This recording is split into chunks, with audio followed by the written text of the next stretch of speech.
Welcome to the Cholera Pandemic of 1832. My name is Sandra Latchford, and I'm president of the Historical Society here in Prince Edward County. And Krista Richardson is my co-presenter, and she is the archivist in Prince Edward County and Library Archive System. So, the Cholera Pandemic of 1832. We're going to start at the very beginning of this story on why we decided to do this pandemic. And in front of you, you see a long row of white headstones, and these headstones were transferred from the burial grounds of the churches in Picton when they were filling up in 1870. And 1873, Glenwood Cemetery, located here in Picton, a 63-acre property, opened as a community cemetery. And one of the reasons that the townspeople and business leaders and community in general wanted to open a community cemetery was that the burial grounds were filling up. And a note in the records says because they were concerned for the next pandemic, which is very interesting. So at that point, when I did research, I didn't realize which pandemic they were talking about, but it revealed itself a little while later. In 1963, the 57 headstones were moved to Glenwood Cemetery from the closed church in Picton. And at that time, the procedure for preserving them was laying them down on the ground. And so those stones were laid down in section N. And over the next few years, 50 years or so, they began to sink into the earth because they did not have anything underneath them to keep them from doing so. They were being run over by lawnmowers and any other groundskeeping equipment. We noticed that they were starting to crack and become chipped, and especially on the corners and on the top and bottom edges. And we thought that if they stayed there with too much more damage, we would not be able to see them and read them, and they would just disappear in time. So the headstones were dug up, repaired by Hugh Heel, a volunteer in the community who's familiar with heritage stones, and placed in that long line that you saw there along Marsh Creek, so that they were readily available for people to look at and read and see. But you can also see that some have had to be repaired with big cracks. Some have lost their top. So it was quite a difficulty with keeping those stones that way. So one of those stones belongs to Anne Carnahan. And one day when I was walking along, I looked at the stone and thought it had an awful lot of writing on it compared to the others. And but I couldn't read it from the distance I was away. But I got a good close-up and a picture, and this is what this stone says. To the memory of Anne Carnahan, who died the 30th of June, 1832, age 59 years. Her death was occasioned by cholera after 22 hours illness. She was deeply lamented by all who knew her, especially the sick and affected, to whom she was ever ready to administer consolation and relief. She was a member and a mother of the Methodist Episcopal Church for about 45 years, during 23 which she labored night and day to serve the preachers and their families together with all classes of our fellow mortals. For the last 3 years of her life, she was a member of the Canadian Wesleyans. So she was a caregiver. She died within 22 hours, and this stone tells her story. And I learned that the stones in that time period up to 1845 were more personalized because they were hand done by local monument makers and carved. After about 1850, headstones became more commercialized and came pre-made with a certain amount of space. So the memorializations became shorter and details were fewer on the headstones. This is a marble headstone, and it's believed to be crafted by Gardner Moore, a monument maker in Napanee, who was known for his use of Art Deco elements 100 years before Art Deco became popular. And if you look at the stone, you can see that that's a more stylized type of willow tree, and the scrolling down the sides is also in an Art Deco style. So, and we have had this looked at by monument historians, and they feel it is unique, not only because of the craftsman, but also because it's survived. They're familiar with Gardner Moore's work, but there are very few examples left because headstones prior to 1850 don't last. They've been toppled over by nature or by people. They've been removed from burial plots and burial grounds, and they've disappeared. So there are fewer examples from that time period, and we're really thrilled to see that is not the case here, that we have really done well.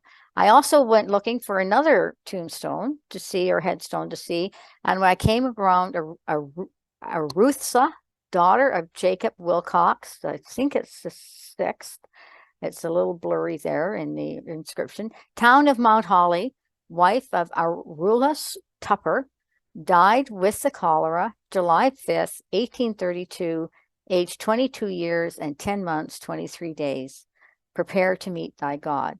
Now, I don't think this one has the same artistic features to be a Gardner Moore, but it is obviously, it's 5 or 6 days, maybe 7 days after our previous after Anne. So it does tell us that she did die of cholera.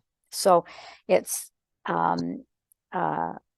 tells us that we have at least 2 people who died here in the county of cholera.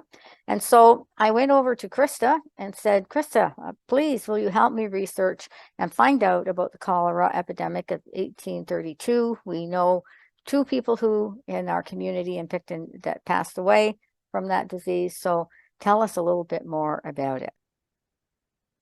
All right. So cholera is a bacterial infection, and it infects the small intestine, and the bacterium is Vibrio cholerae. Now, the symptoms for cholera can range from absolutely none to mild to severe, and in some cases leading to death. The symptoms of cholera are nausea, vomiting, muscle spasm, cramps, and if left untreated, cholera could kill in a matter of hours.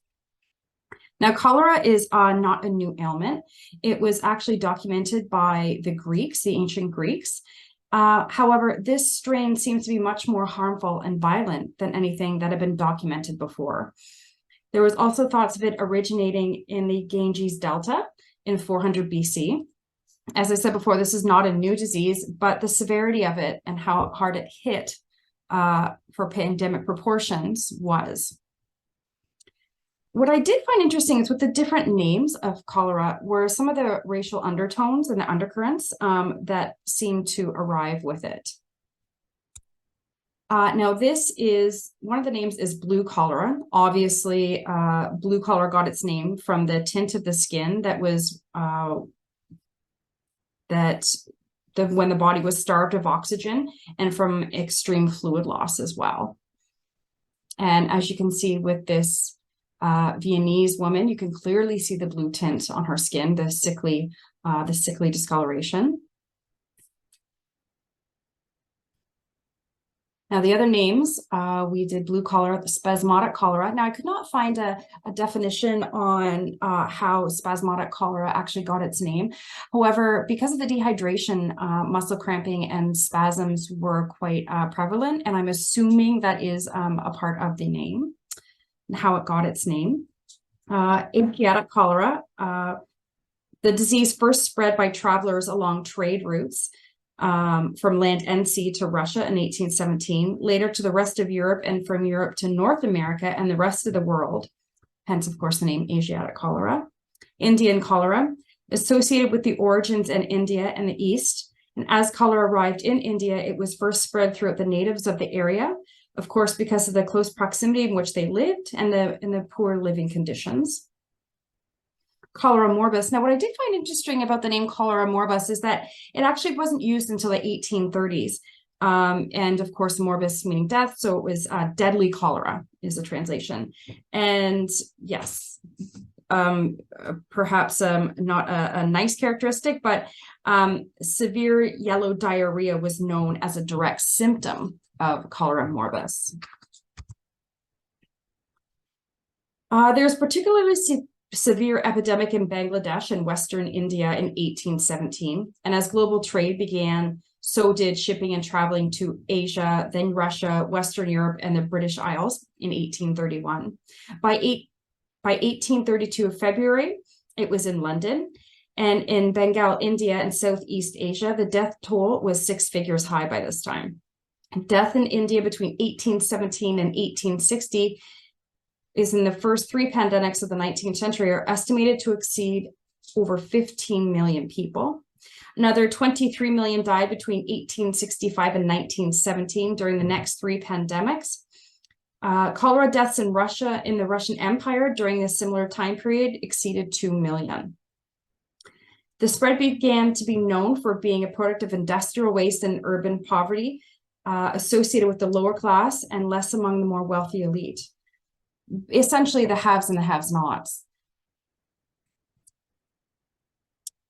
Cholera was originally thought to be transmitted through the air, but was later confirmed to be transmitted through contamination of water, and could last in feces for up to 10 days. This proved to be problematic during a time when sanitization was not necessarily practiced or realized as a necessity for public health. It was not known until 1854 that by a doctor in London that found that cholera was known to be transmitted through contaminated water sources. During this time in Upper Canada, people were still settling land in rural areas, and the urban areas were still growing. Small towns were also growing, although not as quickly as the urbanized cities. Travel from Europe to Upper and Lower Canada took anywhere from 21 to 29 days, and the conditions of the ship were largely dependent on how much money you had. No surprise there. If you're in one of the staterooms, they were quite nice, and there was a dining room. If you were a labor or working class, you were all housed together, and the conditions were quite cramped and poor. And if we look at what was going on at this time, there were a lot of contributing factors. In England and Ireland in that time of the 1830s, there was a decline of social living conditions. Since the 1820s, overpopulation, poor harvest, and decline of labor because of machinery taking over jobs were prevalent. And it actually created a new social class that went from laborers to what is known now as pauperism. The social pauperization was basically a class of people that were working but still could not make ends meet, and they needed assistance at a time when there were so many people needing assistance that the economy actually couldn't keep up. Now, because of this, immigration was being promoted by politicians to help with the problem of overpopulation and essentially poverty.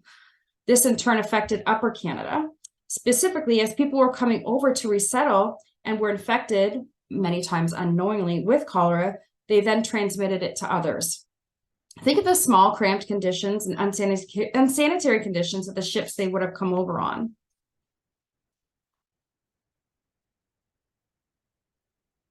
Because cholera was so widespread, people had no idea how it was transmitted. It was thought that it would be transmitted through the wind even.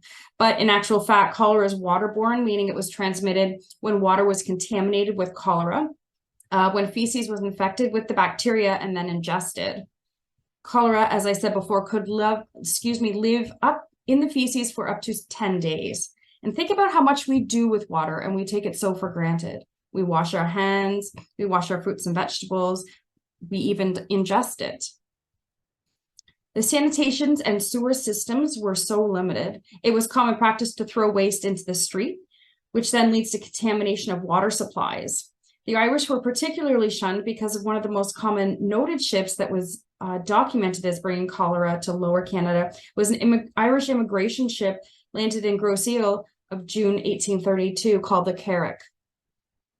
Because of the blame, the Irish were not always welcome in these towns and cities, so they were set up in shanty towns around the larger towns and urban areas. and where sanitation and sewage were even more of a problem because of the makeshift dwellings.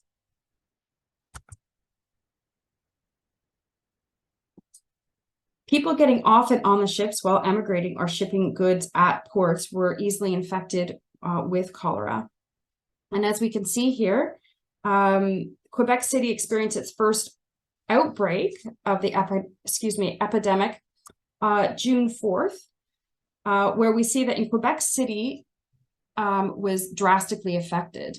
And as a result of the Carrick ship coming in, the Irish were really used as scapegoats. It certainly was in Upper and Lower Canada before that time, but because of the notable deaths, they were very much blamed and shunned from the area, which of course then exacerbated the spread of cholera due to the unsanitary conditions of the dwellings and the shanty towns that they were of course living in.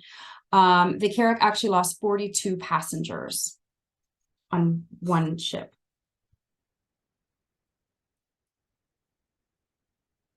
So cholera was said to have sprang up in Prince Edward County in the summer of 1832. And by July 1st, there were 6 cases, 3 of which died.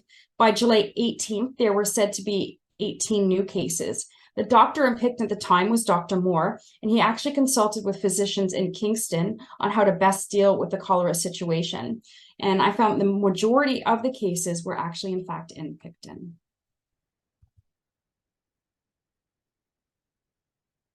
Over to you, Sandy. Thank you, Krista. That was very good. Now I'd like to talk about some of the similarities and differences between the cholera pandemic of 1832 and our pandemic. So can you get the screen back to me, please, Krista? Yes.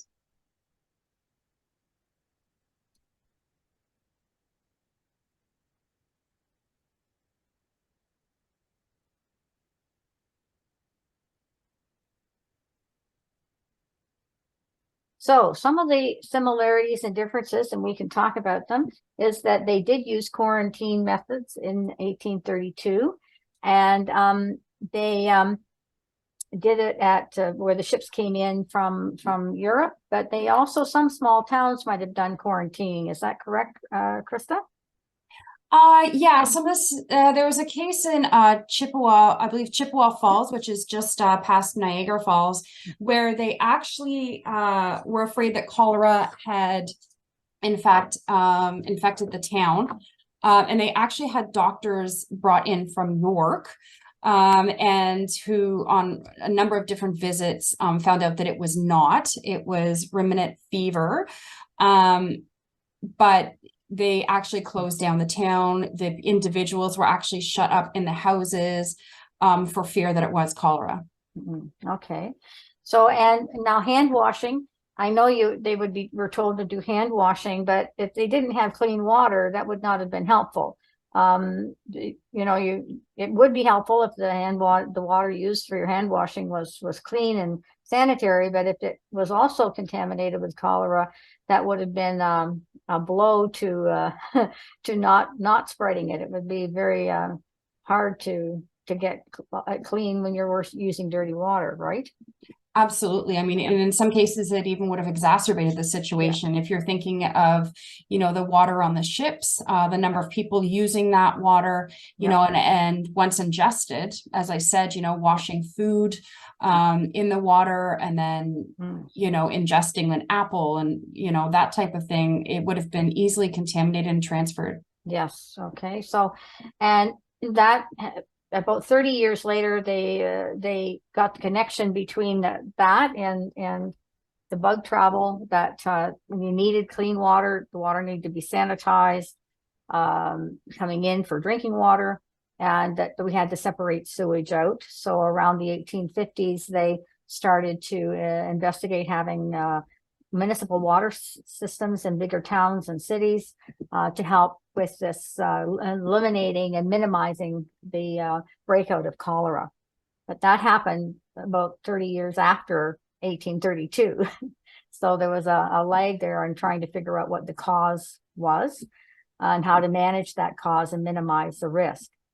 Now, something else that I noticed on the Anne Carnahan stone is that it said she died within 22 hours, and they lamented her death. There was fear for these pandemics coming, because cholera wasn't the only thing circulating, but they were fearful of it, just as we were of COVID-19. Any comments on that? Well, definitely the fear aspect. I was reading an article, actually in the Hollowell Free Press, on a woman from Ireland who was in severe amount of pain, and couldn't make any sense of this excruciating pain that she was going in. And they called doctors to her. And in the article, it says that, the sheer amount of pain, she said, oh, it must be cholera. It must be cholera. I'm dying. It must be cholera. And then, some hours later, she actually gave birth to a beautiful baby boy. But the unknowing, right? The uncertainty, the guesswork, all led to, not only the ailment, but the psychological impact of trauma and suffering and fear. In some cases, if you contracted cholera, I think a lot of times they assumed that you would die because there was no treatment for it. And in many times you are actually recontaminating yourself. So you're dehydrated from the constant diarrhea and the vomiting. And what do? Well, you drink water. And what happens with that? Well, if that water is contaminated, you're only making things worse. Yes, and I think back to the COVID experience where people would get a runny nose and they thought, I've got COVID, but it might be just hay fever and allergies. And so there's that, when that fear and anxiety is there, it's hard to interpret the symptoms that you're feeling and whether they're really real or not. They're real, but are they really the disease that you're fearing the most?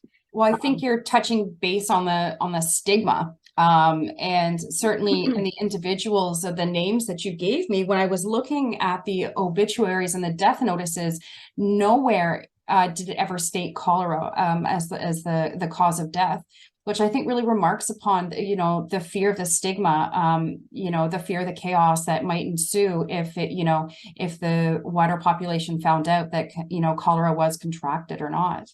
Right. And so the discovery of that monument that said she died of cholera, and quite clearly, and all the facts around it, was very important for us to know that those deaths were here and it was cholera.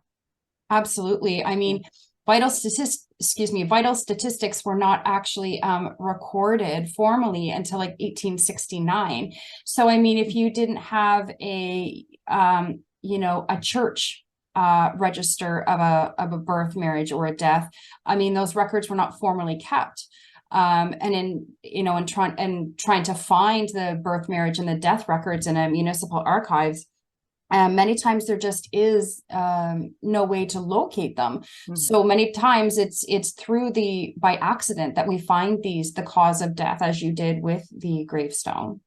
And I think even today, if someone did die with cholera or died with not cholera but COVID-19 and or whatever, sometimes you don't see that in the obituaries either. I mean, it just says they die a natural death, or so that's going to be hard to have the research and statistics to say how many people were really affected or died during that time period.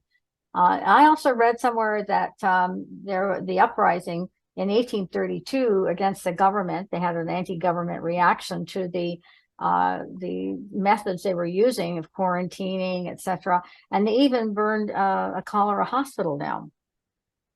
The people. Shocking and scary. Yeah, similar to today. They're in a pushback about this time they talk about rights and freedoms, but then they just seem to be fearful. And I haven't read a full article on their motives, but they obviously didn't like what they were getting direction from the government. So there was a pushback at that time. Also, I noticed advertisements in one paper, an old paper, about some kind of an elixir that if you drank it, you would not get cholera. Yes, there was many of those. So the the promotion of untruths and fake solutions, fakes, remedies was prominent even in 1832. So that's interesting. Thanks a lot, Krista, for doing all that research. It was really good. So we will end our presentation there. And if you have any anything else to add, we can do that somewhere else along the line. So thanks a lot, Krista. Bye-bye. Thank you. Bye-bye.